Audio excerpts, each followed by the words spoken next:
Thank you for coming. I always knew this was going to be tough being up against Andrew Harmel Law. It's a very good talk he's doing, not to sort of, denigrate myself in any way. Thank you for coming to see me instead. I'm Suzi Edwards-Alexander. I'm a non-technical technologist. I'm fairly sure this will be the least technical topic that anybody is, any talk that anybody's giving at NDC. Oh, look, more people are coming. Shall I restart? Do it better next time.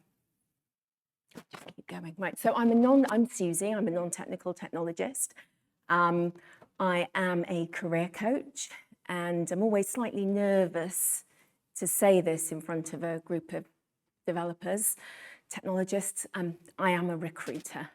Please, if you have any tomatoes with you, don't throw them at me now. I've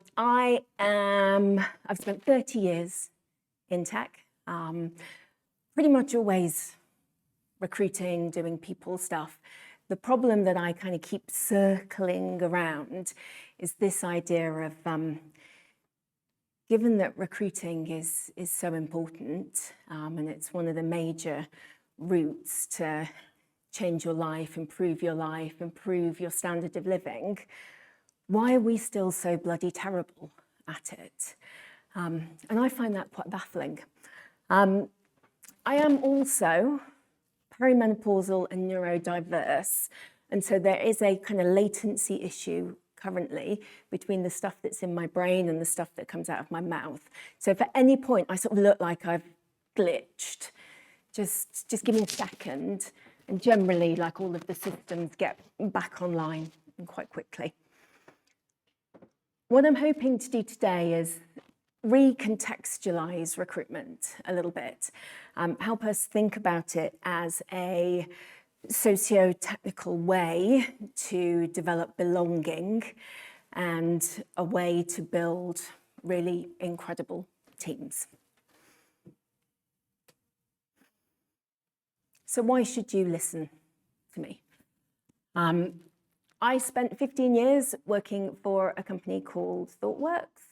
I joined in 2002, built a recruiting process that at one point was named the hardest recruiting process in the world by Glassdoor, which immediately caused a sort of flurry of consternation, because we'd worked really, really hard to build a recruiting process that actually selected for people who cared about the same things as the people that we already had.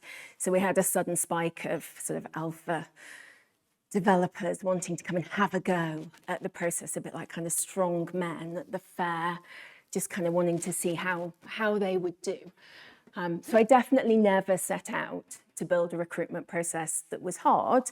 We set out to build one that would hire incredible people, because that's certainly something that ThoughtWorks did. We had incredible talent density, and really sort of hired many, many people who moved the industry and did great things.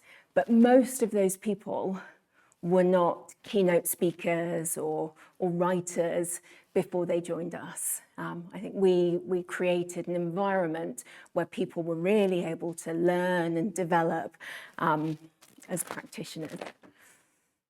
After 15 years, I decided to leave ThoughtWorks because I was aware that I lacked a little bit of context of other organizations. I felt like I'd been very loyal, and the entire time that I was at ThoughtWorks, I never interviewed anywhere else. I was very good at being on one side of the table, and it turns out absolutely terrible at being on the other. My assumption when I left was that I would go and get another corporate job, and I was approached for my dream job, but I was ludicrously out of practice for interviewing. I was really nervous, and I told them that because I hadn't interviewed for 15 years. And in the interview feedback, they said, you said you were nervous, and actually our leaders, they need to be bulletproof, and we don't like people who who would say they're nervous. It made people kind of not believe that you were a leader. It damaged your credibility. So obviously I dodged a bullet there. My realization, it's almost like my villain origin story, was that my kind of next thing was not to go and be in another corporate role. It was actually to help organizations think a little bit about how they could create recruitment processes that made people feel safe and allow them to foster this sense of belonging. Because I'm an insufferable word nerd, my company's called a partenaire. It's the French word for belonging. And the logo here is an A for partenaire, but it's got some white space in it. And the white space maps to this bit of Maslow's hierarchy of needs around belonging and safety. Because one of the things that I find quite perplexing and curious is that we've decided interviewing needs to be done whilst you're terrified. And we accept that when you go for a new role, it's a nerve-wracking thing and you are putting yourself up to be tested. And that really worries me because I think that isn't how work really is. One of the things I should have mentioned, I am also an old hippie. And so I am going to talk quite a lot about trust and vulnerability. I love this concept from Charles Feldman. You're showing trust when you choose to risk making something you value vulnerable to another person's actions. And actually interviewing, oh, I'm going to take it off. That's all right. What do they call this when it's a costume fail? Something like that. Well, last time I spoke at NDC, I did actually fall off the back of the stage, so I have a kind of track record for this. Interviewing is ultimately an act of trust. It's making yourself vulnerable to somebody else's judgment. And there's another really curious thing about interviewing. It's seen as inherently low status. If you need a job, somehow you are lesser than the person interviewing you who has a job. And we end up in this world where the job is the prize and the interview is the battle almost to get there. And what it means is we've ended up in a world where people really hate interviewing, really, really, really hate interviewing. And they would actually pick comfort over the pain. And that choice to stay with the comfort, to not get rejected, to not have to put the energy into looking because you've got a lot of other stuff to do. Somebody once described to me, they hate looking for a job because they feel like they're actually lying to their colleagues, that they're hiding what they're doing from their team. And so we decide to stay. And that's before we even begin to think about this idea of the risk of moving. Like, what if I make a mistake? What if I pick the wrong place? It's so much easier to stay where you are and just lean in to that comfort. But I think it's really important that we do, in fact, find a way to lean out. I call Saint Brene Brown. I love her. I mean, pretty much everything she's written is incredible. This quote here actually isn't her. Apparently a child said it. I'm not convinced, but I love this idea. Belonging is being accepted for being you. Fitting in is being accepted for being like everybody else. Work holds a really enormous space in our lives. I've been blessed that I've worked with people who are generally pointing in the same direction as I am, who care about the same things that I do. Because work actually meets this intrinsic human need to feel that we are part of something bigger than just ourselves. And that's why work, when you are surrounded by people who care about the same things as you, can be a really magical thing. Belonging is, in fact, the opposite of fitting in.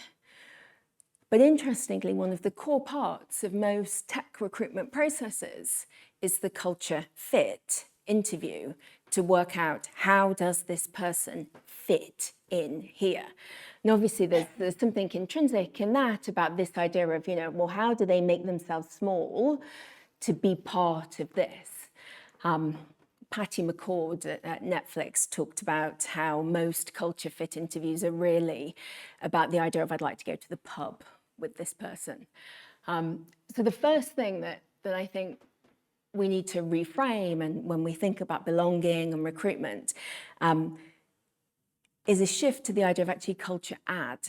As we're thinking about bringing a new person into a team, actually, how do they lift us? What new capabilities could we build? How could we go faster? What could they help us to do? A little bit like kind of looking at them with binoculars rather than a mirror, and just thinking like, this person, I'm going to hire them because they're a lot like me.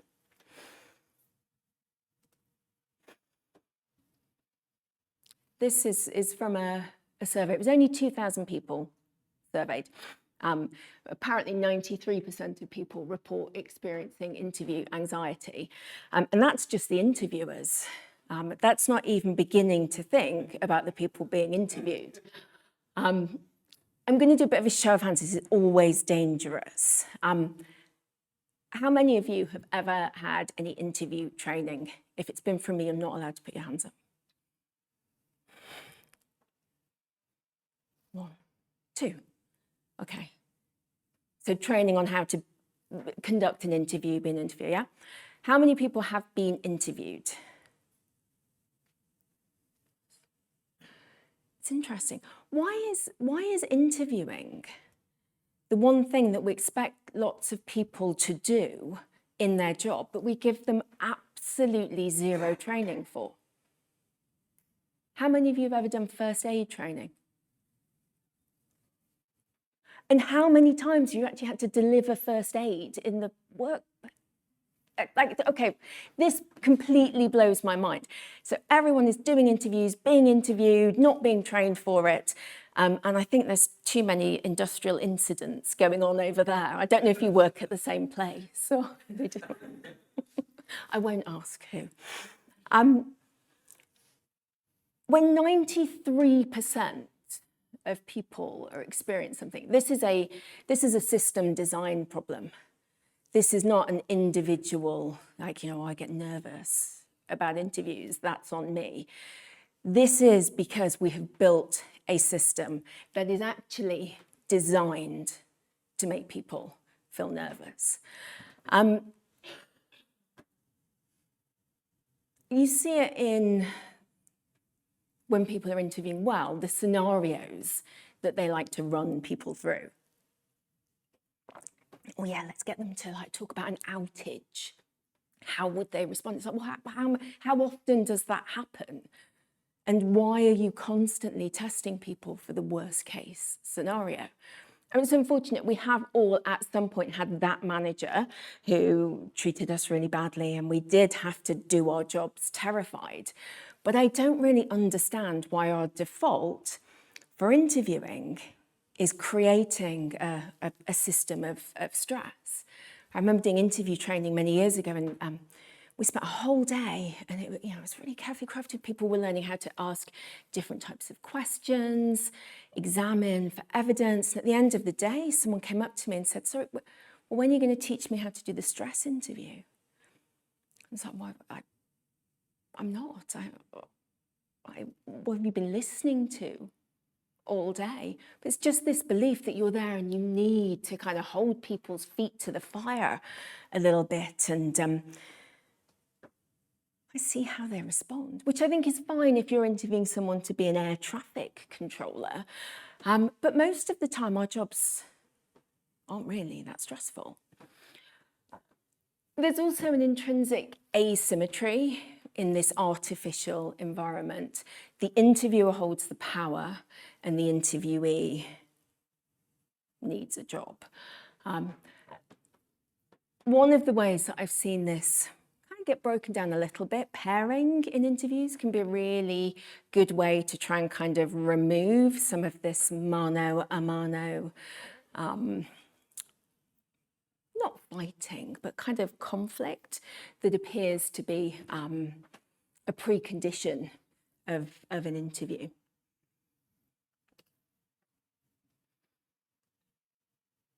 So after doing this for 30 years, I decided to try and kind of understand a little bit about some of the forces that have shaped how we interview. And actually we can go all the way back to the 1920s. Thomas Edison essentially created the modern interview back then. To give him his credit, with his 146 question test of things he believed people needed to know, he did customize it for every single person that he interviewed. So he was doing something bespoke. He was thinking about the person.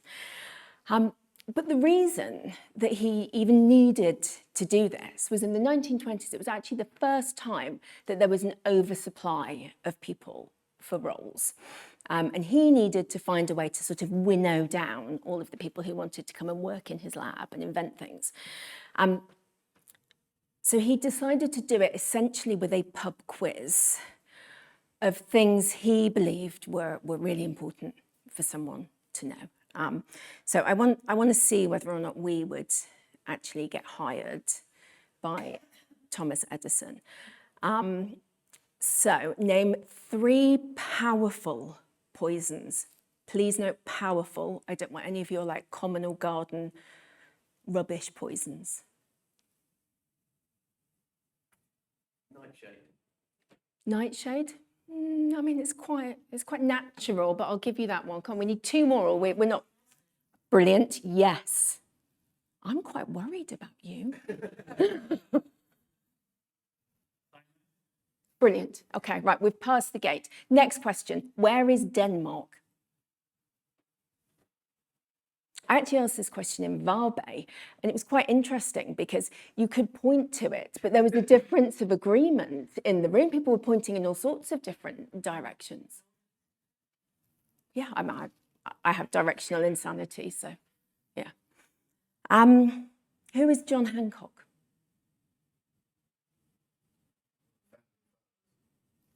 First signatory on the Declaration of Independence. There we go. Okay, right. 143 more questions like that to decide whether or not someone could come and work there. His test had a 2% pass rate. Very proud of that. It was designed to be hard. This is the first example of what my industry calls credentialism that I could find. This evaluation of, do you know the same thing that I know, and the ability to judge somebody for that. One interesting thing I have seen, that kind of 2% pass rate as well. I see it with startup founders who are super proud of, like, we hire one in 100 people. Like our process is so tough. The reality is your sourcing is balked and you're doing far, far too much work to hire one person if you're looking at 100. So back to the timeline. We've got quite a long gap. I might edit this. There's a bit in here where the term kind of soft skills, hard skills, soft skills was created by the US military to define the different skills that people need to have, because they were beginning to hire people who weren't just using tanks and guns. And because tanks and guns are made of metal, they called those skills soft skills. And apparently my talk today is a soft skills talk, so that language still persists. Things get really interesting in 1997. It's not quite then. That's when the war for talent was, the first article was published. There was a real kind of shift in terms of thinking around this time. Everything became much more kind of, it was less about your strategy and much more about your ability to find the people who could help you deliver it. And here's an extract from the War for Talent. I'm going to let you read it, I won't read it.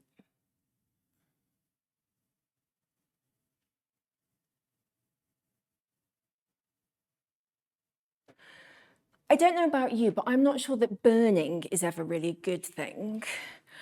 The word war is in there twice.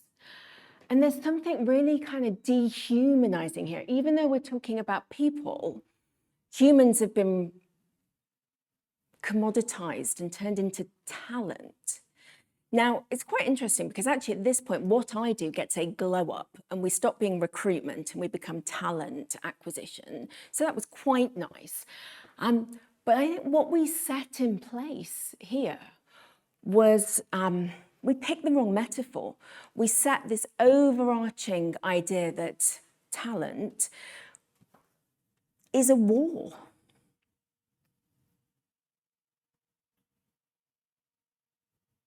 We'll fast forward. 2002, LinkedIn launches. First time I signed up, said, well, that's never going to catch on. So obviously I'm correct. I still think LinkedIn is the world's longest search for product market fit. They will do anything with our data. They keep building new ways to, like, who is LinkedIn actually for? I should be able to answer that. I've recently actually gone into therapy because using LinkedIn made me feel so physically unwell. I can't believe that this weird tool, this social network, has become so pervasive, and it's essentially commoditized. Well, recruitment was commoditized.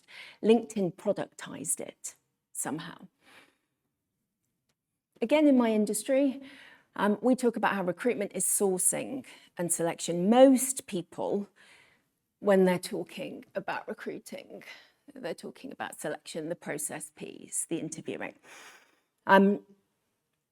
What I suspect many of you in this room experience, however, is the pointy end of sourcing, which is essentially mass outreach to you about jobs that you don't want. Is that your experience?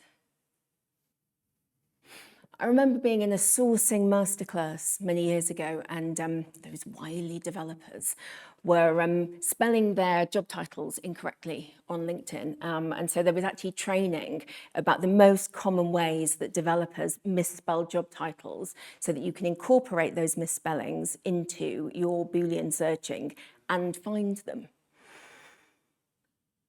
If somebody doesn't want to be found, why would we hunt them down like this? But the simple fact is LinkedIn has finally made it too easy to apply for a job, and also made it too easy for the talent to be contacted by recruiters.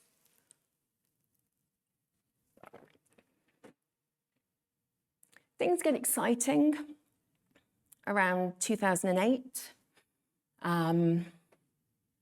Opportunity to turn masses of VC money into lines of code and money via 10x developers.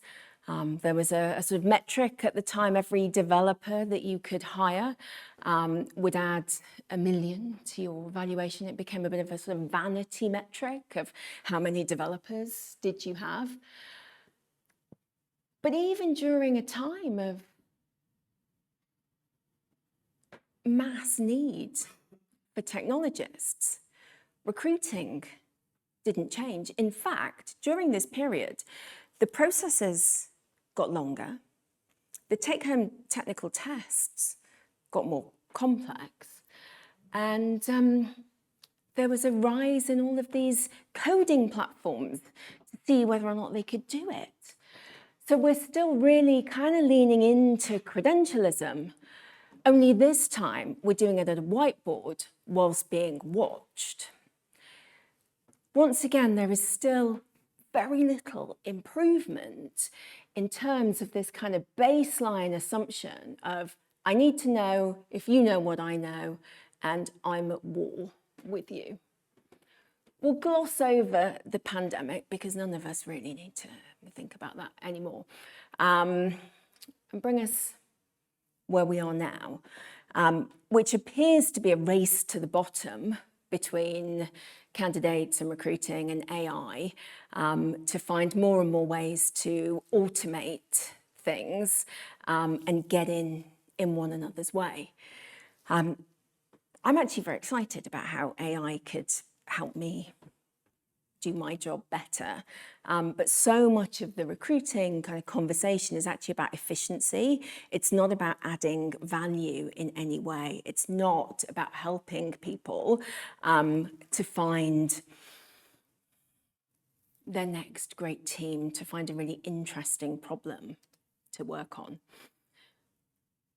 One thing that did happen, and I will give whiteboard interviews some credit, was the realization that talking about the thing kind of wasn't quite enough. And what we really needed was for people to do the thing, and we needed to see them do the thing. And we began to understand that job simulations were useful, and they're still not the predominant way of evaluating people, but certainly at this time they started to become kind of more used and more relevant. So that's the history lesson. We picked the wrong metaphor, we leaned into the wrong things, and now we are where we are with lots of ghosting, a lot of fear about, I've made 400 applications and I've not heard back from anybody, continuing recruitment processes that take ages, and a general sense of this is so painful. I've started coaching much more. And one of the first things that I see is people actually believing that somehow they are the one doing it wrong, and not that they're working within a system that is stacked against them. So I wanted to take a moment to think about just the most common things that people say to me, that is so fundamentally wrong.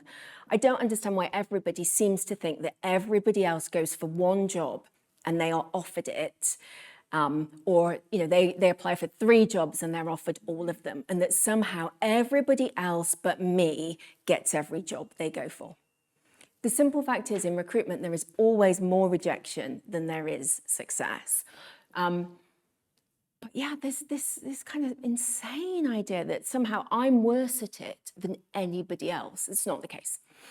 And because many people have that kind of mindset, when they are offered a role, they feel profoundly grateful, and they don't negotiate at all. And it's quite worrying. People also seem to think that there's a queue of people behind them, and if I don't say yes, they'll just move on to the next, brilliant person. The reality is, most of the time when you're recruiting, you hire the least worst of the people who apply, and there is not a line of people who are going to take that job away from you. So there's definitely something around, even in the market as it is right now, taking the time to negotiate, pause, and really think about whether or not this is the right thing for you. The bottom two are related. Job descriptions was even worse than kind of any sort of AI auto rejection matching stuff, is that applicant tracking systems come with libraries of job descriptions. And so many companies now, they just skip the step of understanding what is this role, what do we need, what's this person going to do. It becomes very much about posting jobs and applications. And just the complete lack of work that goes into understanding what do I need, what can I offer this person, is really quite kind of baffling to me.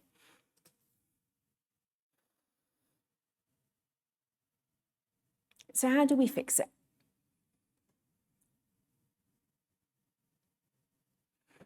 There's something about values that I think about as people care about the same things, that we're pointing in the same direction. And so if you are involved as a hiring manager at the moment, one of the things that I would ask you to think about is how could you begin to incorporate, maybe it's your engineering values, maybe it's your company values, but incorporate that into your process. I've had quite a lot of experience kind of refactoring this. At ThoughtWorks, we had a separate values interview, and that was our kind of evolution of a culture fit interview that became a values interview. What I'm doing much more now is actually kind of threading those values through the entire process. And so you do this by kind of decomposing your role. This is an example from a Swedish company that I'd worked with. And we needed people who could code really well, who were really, really strong architects and were great consultants. So they were the kind of three building blocks of our process. What many traditional interviews do is lathe across, like understand, they mix all of these things up. They'll ask a selection of questions about each thing in each interview. And what you actually end up doing is missing the depth. You kind of just skate over, you get those top line answers. You don't really understand somebody's capability. And so we broke these interviews out, and then we actually embedded the values into each interview. This is a horrible slide, but one of the values was challenge. And so what we wanted to do in our first screening interview was gather evidence about how people challenge and how they challenge the competency, the technical stuff. We then backed this up with a pairing interview and a consulting case study. But what we found by actually like really deliberately applying that lens of values and the behaviours that we'd articulated, we ended up with some really incredible interviews. The feedback that we were able to give the people who were unsuccessful, people say, I feel like I've never been seen as much by a recruitment process, because we were able to give them like rich, nutritious thoughts on maybe where they could grow, why they weren't quite the person for us right now. But the caliber of conversation that we were able to have was completely different. Obviously, with this, when you are embedding those values in, you ask about the time they've done it, but you're always kind of circling back, because also learning was so important. So we always want to know, okay, that's how you did it before. How would you iterate? How would you refactor it? How would you do it differently next time? It's a really great way to get those values to stop them being a poster on a wall and have them actually be part of helping somebody understand what you care about as a company and what they're going to get if they join you. Definitely my most hippie moment here. I've been working on this for a while. The concept that interviewing is holding space for somebody to show you what they can do. Holding space is a concept from therapy. It's this idea that somebody can bring and just be themselves with no judgment, no expectations from you when you're in that space. My first iteration of this was that interviewing is holding space for someone to show you how brilliant they are. But I decided that was actually incorrect. We operate in recruitment, I think, with a scarcity mindset very often, but actually the opposite of scarcity isn't abundance, it's just enough. And this idea that you can just create a space for somebody to come in and show you exactly how they operate in work, what their preferences are. Oh, bless you. It's a fundamental change to this historic way of interviewing where you have all of the answers and you're going to see whether or not this person knows them. I like to say there's actually no such thing as a bad interview. There's just bad interviewers.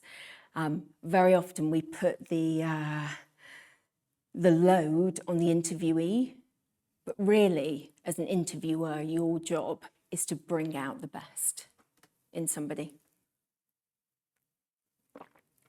I've just looked at my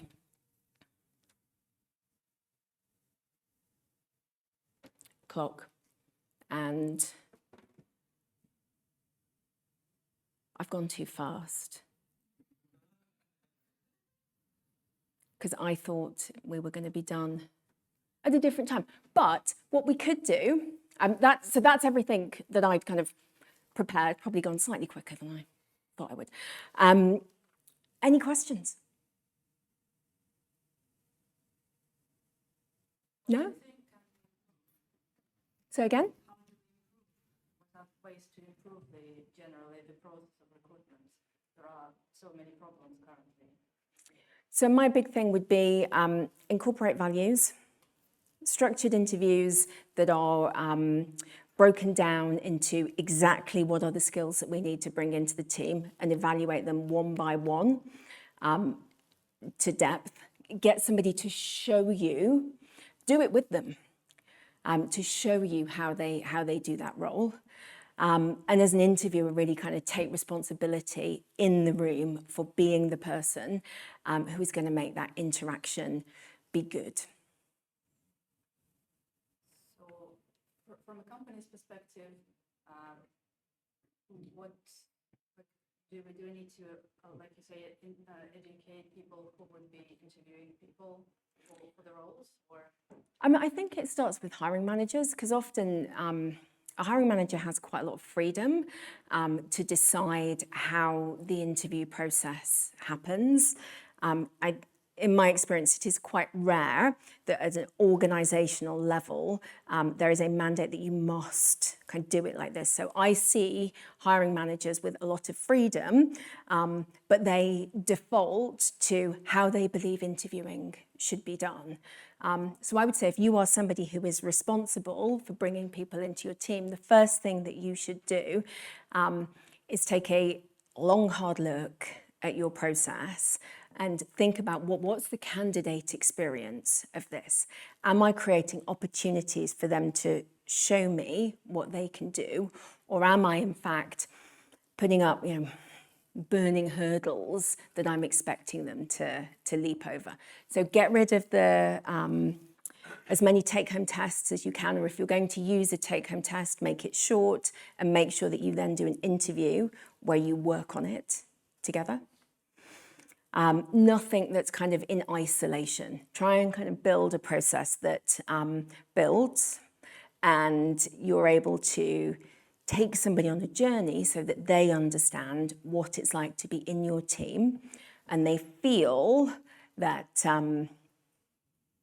they know what it's like to come and work with you, not just that they've been, you know, kind of challenged. There's also a challenge from the interviewee perspective, because they currently, with this age of AI, many things are automated on both ends. So how do you actually get to the interview stage? And yeah, it's like a challenge in itself.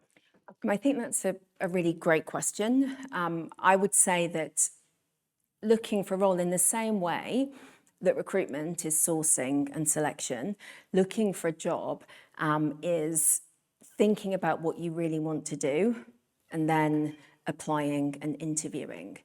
The first step in looking for a job is not to go to LinkedIn and apply for a bunch of things. And I know that LinkedIn makes it really easy and it's really tempting, but that is a race to the bottom. So one of the things that actually is working quite well, I work primarily with like mid and late career technologists. We're all facing the sort of unspoken ageism at the moment. Sometimes it doesn't feel safe to say I have 30 years of experience, because people don't want 30 years of experience anymore, very often. So, but one of the great things about having a long career, instead of applying for open roles, if you take the time to look back over your career, think about the people that you worked with, who grew you, that you really enjoyed working with, to actually run a parallel process. Yes, you need to apply, but also reach out to the people that you've enjoyed working with, and have those conversations. I tend to find people, I did warn you, I'm an old hippie. People like to help. And as long as you're not messaging, you know, everybody you've ever worked with, if you identify and actually say, look, I really enjoyed working with you, I've reflected, it was a really interesting time in my career, I'm looking for a change right now, and I'd really value your thoughts on, you know, organisations that I could look at, people you know who are hiring. That is, I think people are a bit nervous because of this job hunting being a low status activity. People get really kind of clenched up about admitting that they need a job. But this idea of like work through your network. I also think don't shop when you're hungry. You don't always have this choice, but don't wait to interview until you really need a job. It's the mistake I made. And I got completely roasted once for saying that everybody should just go and interview every year. And I said, well, I was wasting hiring managers' time and, you know, I need to get in the bin. But the simple fact is most recruitment processes actually assess your ability to be good at interviewing, not to be good at the job. So you need to get good at interviewing. I kind of had this parallel dream world state where the moment somebody got promoted, it was completely accepted and normal that that was the sign for that person to go and look for a new job. Because very often we are, when we're looking for roles, we are pattern matching against something that's not great. You're kind of running from a manager who bullies you or a job that you hate, or you've been laid off. Because recruitment is not viewed as being, you know, energy giving, not something that you ever learn from, endlessly full of rejection, people don't want to do it. But the simple fact is when the time comes and you need to interview, you need to practice. So I want to live in a world where managers don't judge people for looking for a job, that they know, okay, that person just got promoted, so they're now going to go and find something better than the brilliant thing they've got. And I think that then we would begin to make actually much better decisions about our careers and where we work, because right now we're picking comfort over growth, because looking for a job is just so painful. Sorry, that was a part of my talk that I completely forgot to do. Now you've got it. Any other questions? Yes.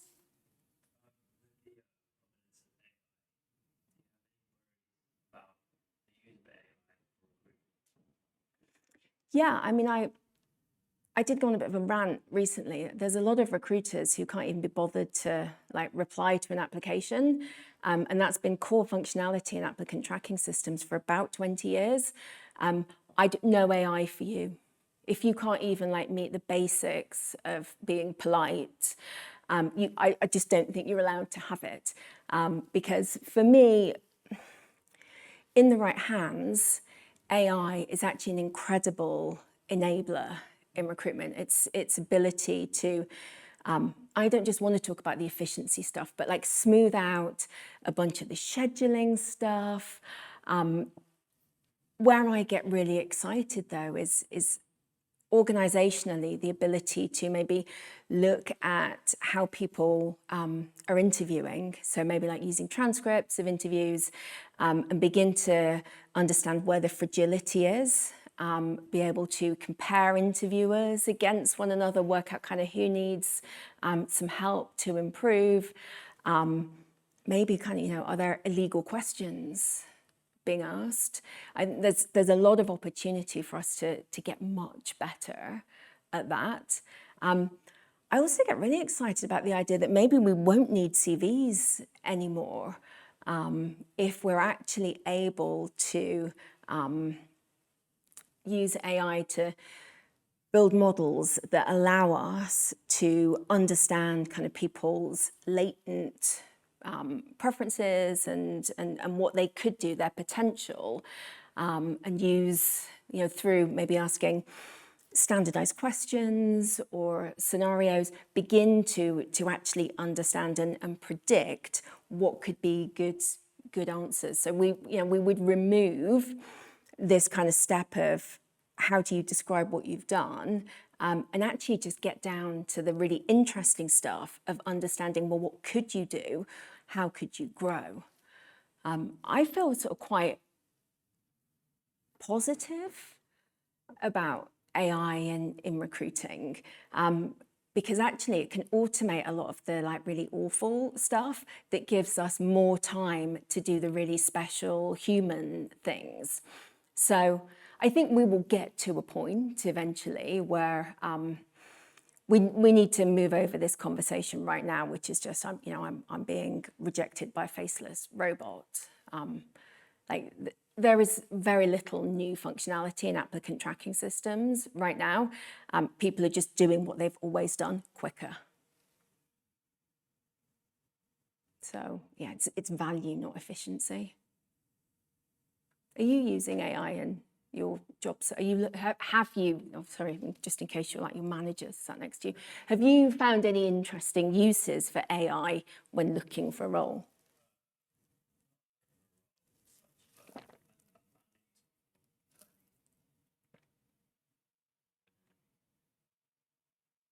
No, sorry, I missed the last bit.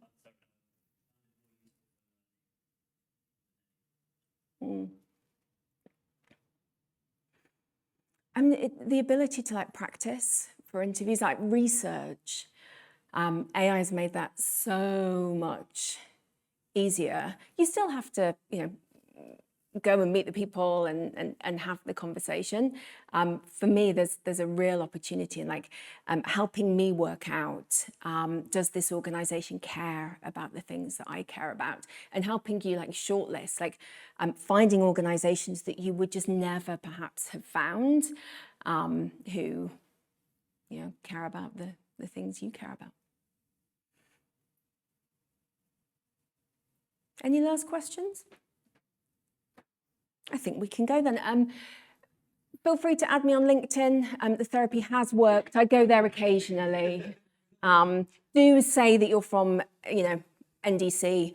I would love to talk to people, and I'm around for a little bit now if anybody has anything kind of specific that they want any advice on. Thank you very much.